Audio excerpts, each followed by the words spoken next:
காஞ்சிபுரம் கோயில் நகரம்னு சொல்லுவாங்க. ஏன்னா காஞ்சிபுரம் நகரம் சுற்றி ஏகப்பட்ட கோயில்கள் இருக்குது. இந்த காஞ்சிபுரத்தில் ஏகப்பட்ட சிவன் கோயில்கள் இருக்குங்க.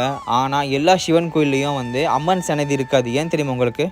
இந்த காஞ்சிபுரத்துக்கே ஒரே ஒரு அம்மன் தான், அது நம்ம காமாட்சி அம்மன் தாங்க. அந்த ஒரே ஒரு கோயிலில் மட்டும்தான் காமாட்சி அம்மன் இருப்பாங்க. இந்த காஞ்சிபுரத்தை சுற்றி எந்த கோயில்லையும் சிவன் கோயிலையும் அம்மன் சன்னதி இருக்காது. அதே மாதிரி காஞ்சிபுரத்தில் முக்கியமான கோயில் ஒன்று இருக்குங்க.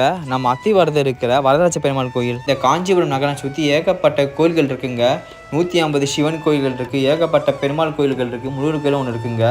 இதில் என்னென்னா, ஃபார் எக்ஸாம்பிளுக்கு காஞ்சிபுரம் வரதராஜ பெருமாள் கோயில், அஷ்டபுஜ பெருமாள் கோயில், அழகேசிங்கர் பெருமாள் கோயில், நிறைய சிவன் கோயில் ஒரே ஒரு கோயில் நோக்கி ஃபேஸ் பண்ணியிருக்கோங்க. என்ன கோயில்னா, முக்கியமான காஞ்சிபுரம் காமாட்சி அம்மன் கோயில் தாங்க. இங்கே இருக்கிற ஏகப்பட்ட கோயில் காஞ்சிபுரம் காமாட்சி அம்மன் கோயில் தாங்க நோக்கி இருக்கும். இந்த காஞ்சிபுரம் காமாட்சி அம்மன் கோயிலுக்கு 4 வாசல் நோக்கி இருக்கிற ஏகப்பட்ட கோயில்கள் சுற்றி இருக்கும். எல்லா கோயிலும் இந்த காஞ்சிபுரம் காமாட்சி அம்மன் கோயிலை ஃபேஸ் பண்ணி தாங்க இருக்கும்.